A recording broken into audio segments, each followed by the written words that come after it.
مرکز مطبوعات وزارت کارهای داخلی تاجیکستان در نشر نوبتی برنامه تلویزیونی اخبار وزارت کارهای داخلی از آشکار شدن یک جنایت قتل عاشق از جانب معشوقش خبر داد.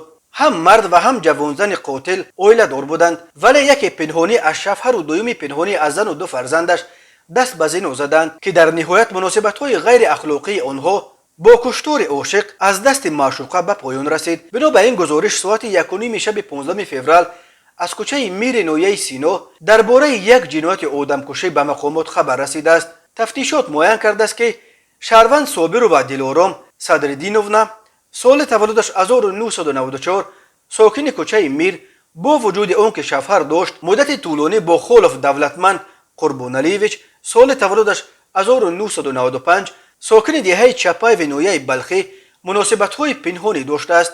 بنا به گزارش وزارت کارهای داخلی دولتمند خلف هم با وجود آنکه زن و دو فرزند داشت پنهانی از آنها با دلارام صابر و مناسبت‌های محرمانه برپا کرده. صحنه 15 فوریه در وقت ملاقات نوبتی عاشقانه بین آنها مناقشه رخ داده است و دلارام صابر به قفس سینه دولتمند خلف یک ضربه کار زده او را به هلاکت رسانیده است. دلارام صابر گفت که او میخواست دولتمند را بترساند ولی به ناخواست او را به هلاکت رسانیده است. نسبت به این زن جوانزن بر اساس ماده 104 با اتهام کشتار پرونده گشودند. به او برای کشتار با بیرحمی مخصوص از 15 تا 25 سال زندان تهدید میکند.